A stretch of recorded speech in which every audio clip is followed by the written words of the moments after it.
5분의 운동이 끝나면 힘을 빼고 DRM 포지션 상태를 유지해주세요. 이 운동법은 일본의 치과대학 교수 요다 박사님이 한 논문에서 제안한 방법입니다. 이름이 요다라서 초능력으로 여러분의 턱관절 소리를 없애줄 겁니다. 턱관절 소리 사라져라 됐어요.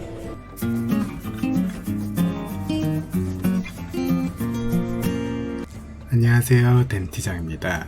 제가 드디어 구독자 5,000명을 돌파했습니다. 정말 감사드리고요. 오늘 감사 영상 겸 어느 유튜브나 인터넷에서도 알려주지 않은 고퀄리티 턱관절 소리 치료편을 준비했으니 끝까지 시청해주세요. 일단 턱관절 소리의 종류는 턱 디스크가 앞으로 빠져 다시 재위치되면서 나는 딱소리, 재위치되는 저항이 너무 세서 남들도 들을 정도로 나는 퍽소리, 그리고 퇴행성 관절염으로 인해 뼈가 변형되어 울퉁불퉁한 표면에서 나오는 지그럭지그럭 모래 갈리는 소리, 턱이 빠진다는 느낌으로 표현하시는 덜커덩 소리가 있습니다. 그리고 오늘 영상을 제대로 이해하기 위해서 입을 다물 때 재위치되었던 아래턱이 다시 디스크 뒤로 빠지면서 딱 또는 뻑 소리가 날 수 있다는 걸 아셔야 합니다. 턱관절 소리 반드시 치료가 필요할까요? 많은 선생님들께서 통증이 없는 소리는 치료가 필요 없다고 말씀하십니다. 사실 맞는 말입니다. 왜냐하면 단순히 턱 디스크가 앞으로 빠져 소리만 나는 경우 턱관절 장애로 진행될 확률은 7에서 9%, 즉 10명 중 1명 미만으로 진행되기 때문이죠. 하지만 한 연구에 의하면 통증이 없어도 턱관절 소리가 나는 환자 93%는 불편감을 느꼈고 84%는 치료가 필요하다고 느꼈다고 합니다. 그렇다면 턱관절 소리를 치료하는 것도 분명 의미가 있는 일일 것입니다. 첫 번째 단계입니다. 일단 내 귀에서 들리는 소리가 턱관절 소리인지 확실히 하는 겁니다. 환자를 보다 보면 계단을 올라갈 때, 달릴 때 턱관절 소리가 난다고 하시는 분들이 계십니다. 하지만 진정한 턱관절 소리는 입을 벌리거나 다물 때, 씹을 때 소리가 나야 합니다. 방금 언급한 달리거나 몸을 움직일 때 나는 소리도 턱관절 소리라고 하려면 최소한 식사 시나 입을 열고 닫을 때도 소리가 나야겠죠? 턱에서 소리가 나는 것이 맞다면 통증 치료를 해야 소리가 없어질 수 있습니다. 평상시에 통증을 잘 못 느낀다 하더라도 씹는 근육들을 눌러보았을 때 통증이 유발되고 아니면 목 어깨를 눌렀을 때 통증이 유발되는 부위가 있을 때 이 부위들에 주목하셔야 합니다. 당연히 가만히 있어도 아프거나 입을 벌리거나 다물 때 아픈 부위도 포함이겠죠? 대표적으로 제가 최근에 영상들에서 언급한 교근, 측두근, 그리고 목 근육인 흉쇄유들근, 어깨 근육인 승모근, 내측 익돌근, 외측 익돌근이 있죠. 익돌근들은 숙련자가 아니면 만지기 쉽지 않기 때문에 제 전 영상에서 설명한 증상들이 있다면 간접적으로 유추해 볼 수 있겠죠? 심지어 턱관절 부위 자체도 눌렀을 때 통증이 있다면 해결해 준다면 소리를 없애는 데 도움이 됩니다. 크게 두 가지 이유 때문인데요. 첫째로 관절 자체의 통증이 주위 근육들을 긴장하고 경직되게 만들기 때문에 통증이 사라진다면 주위 근육들도 같이 풀릴 수 있겠죠. 그렇다면 자연스럽게 소리도 줄어들 수 있습니다. 둘째로 관절 자체의 염증 반응으로 디스크 주위가 붓는다면 디스크의 위치가 변형되고 턱관절 소리가 유발될 수 있습니다. 실제로 관절 쪽 염증과 부종을 없애주자 소리가 없어지시는 환자분들이 많았습니다.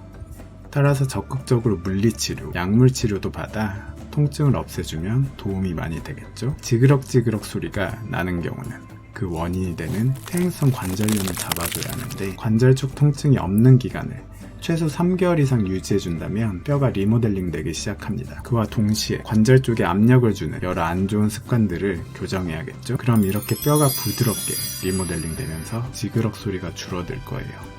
트랙션 같은 장치 치료도 도움이 될 수 있고요. 이렇게 골관절염을 보이는 엑스레이 소견들이 보인다면 지그럭 소리가 날 수 있고 그 근본 원인을 치료해주면 됩니다. 다만 다른 소리들보다 없애는데 기간이 오래 걸릴 수 있습니다. 지금부터 아무 데서도 안 알려준 디테일한 치료법으로 들어갑니다. 집중해 주시고요. 우리는 입을 벌릴 때, 다물 때 또는 벌릴 때와 다물 때 둘 다 소리가 날 수 있는데요. 더 자세히 관찰해보면 입을 벌리는 초기, 중기, 후기의 소리가 날 수 있습니다. 그리고 최대한 벌릴 수 있는 크기를 지나 다시 입을 다물 때 초기, 중기, 후기의 소리가 날 수 있습니다. 지금 한번 귀 앞에 손가락을 대고 입을 최대한 벌렸다가 다물면서 어느 타이밍에 소리가 나는지 점검해 보세요. 즉 입을 열고 닫을 때의 초기, 중기, 후기 총 6단계로 나눌 수 있고 각각에 대한 의미가 다르고 치료의 디테일이 달라집니다. 일단 입을 크게 벌릴 때 마지막 즈음에만 나타나는 소리는 비교적 심플하게 접근할 수 있습니다. 보통 3cm 이상 벌릴 때 나는 소리이므로 입을 평소에 크게 벌리지 않아 소리를 유발하지 않는 겁니다. 동시에 통증이 느껴지는 부위를 제거하고 찜질 스트레칭을 병행하신다면 어느 순간 입을 크게 벌려도 턱관절 소리가 개선된 걸 느끼실 겁니다. 그럼 입을 조금만 벌려도 소리가 나는 경우는 어떻게 해야 할까요? 통증이 없는 선에서 불편해하지 않으면 치료를 보통 들어가진 않고요. 그래도 환자분들이 치료를 원하시면 전방 위치 장치라는 것을 사용합니다. 전방 위치 장치는 디스크가 빠졌을 때 나는 소리인 딱딱, 빡빡 소리에 효과적인 것으로 알려져 있습니다. 입을 중간 정도 벌렸을 때, 즉 3cm 내에서 소리가 나는 경우도 같은 치료 방법이 들어가고요. 하지만 입을 닫을 때 초기에 소리가 난다면 전방 위치 장치를 추천드리지 않습니다. 그 이유는 바로 뒤에서 설명드릴 거고요. 대신 교합 안정장치를 사용합니다. 3cm 이하에서 입을 담을 때 뚝뚝 소리가 나는 경우는 전방 위치 장치를 사용하실 수 있습니다. 태구 말기인 입을 거의 다 담을 때쯤 소리가 날 때도 마찬가지고요. 그럼 어떤 원리로 전방 위치 장치가 소리 치료에 효과적인 걸까요? 입을 벌릴 때 턱이 가끔 걸리거나 소리가 나면서 동시에 아프신 분들한테도 꼭 필요한 장치입니다. 왼쪽 그림은 장치를 윗니에 낀 사진인데요. 입을 크게 벌린 후 이 램프를 따라 다시 다물면서 아래턱을 앞으로 내밀게 되고요. 뼈와 디스크의 관계로 다시 보여드리면 앞으로 빠진 디스크 밑으로 아래턱이 위치할 때까지 입을 크게 벌리고 다시 입을 담을 때 이 램프를 타고 아래 앞니들이 올라가면서 디스크가 빠지기 전까지만 아래턱이 닫히는 것이죠.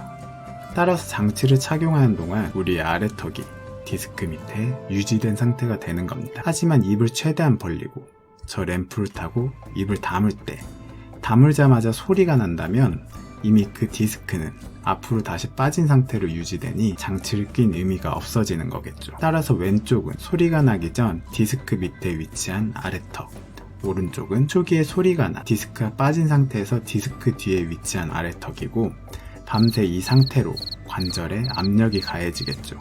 그럼 다음날 일어나 입을 벌렸을 때 왼쪽은 디스크가 압력을 잘 받아줬었으니 입이 부드럽게 벌어질 것이고 오른쪽은 디스크가 제 기능을 못해 엄청 뻑뻑한 저항감이 생겨 큰 소리가 나거나 입이 안 벌어지는 개구장애가 생길 수도 있는 것이죠.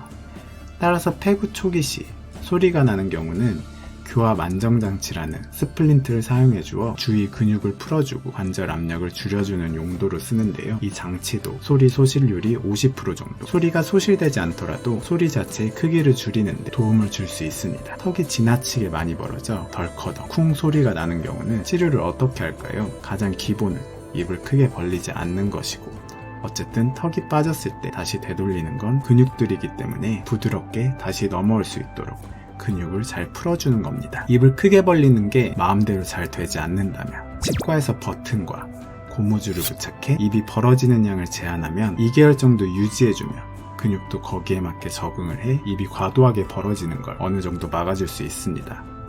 덜커덩하면서 통증이 동반된다면 교합 안정장치를 사용하기도 합니다. 방금 언급한 장치 치료는 비용도 들고 부작용 위험도 있기 때문에 비슷한 원리로 자가치료할 수 있는 운동법을 설명드리고자 합니다. 아래턱의 위치에 주목하며 영상을 보며 따라해보세요. 소리가 날 때까지 입을 크게 벌리시고 아래턱을 앞으로 쭉 빼면서 입을 다물어주세요. 그럼 페리칸처럼 아래턱이 윗턱보다 더 나온 모양이 되겠죠?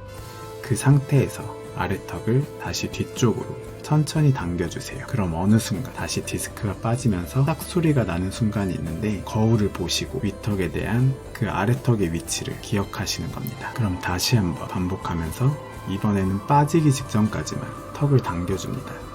만약 턱을 뒤로 당길 때 소리가 안 나시는 분들은 앞니끼리 물리는 정도까지만 당겨주세요. 아까 거울을 보며 소리가 났던 아래턱 위치보다는 조금 더 앞에 위치할 거고요.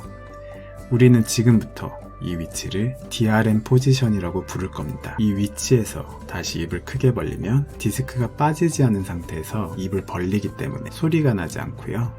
턱을 앞으로 내밀면서 다물어주고 페리칸을 만들고 다시 당겨주면서 어디까지? 소리 나기 직전인 DRM 포지션까지. 이 운동을 매 식사 후 5분 동안 반복해주세요. 운동 도중 소리가 난다면 위치를 잘못 잡으신 겁니다.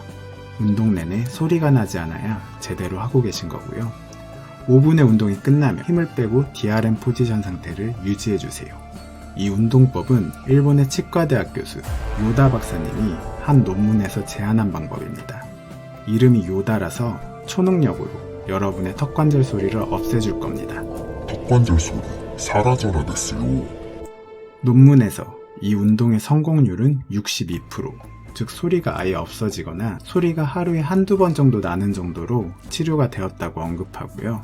소리의 크기가 감소한 건 24%, 효과가 없거나 소리가 오히려 커지거나 통증 개구 제한이 생긴 경우는 14%라고 합니다. 이와 별개로 MRI상에서 디스크가 제 위치로 돌아간 경우도 23%나 된다고 하는데 이 결과는 개인적으로 더 대규모 연구가 필요할 것으로 생각됩니다. 3달 정도 진행하시면 효과를 볼 수 있는데요.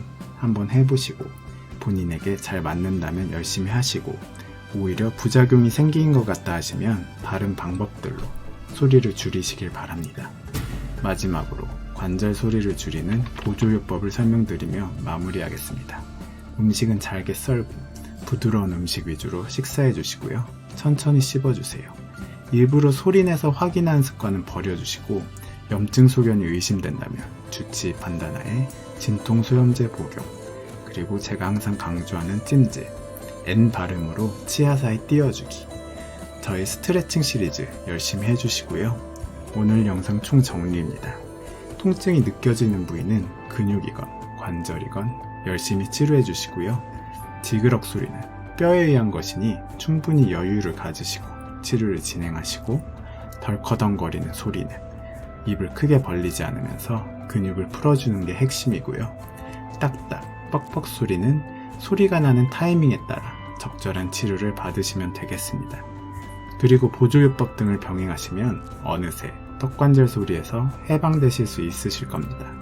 오늘 영상은 여기까지입니다. 도움이 되셨다면 구독과 좋아요 부탁드립니다. 감사합니다.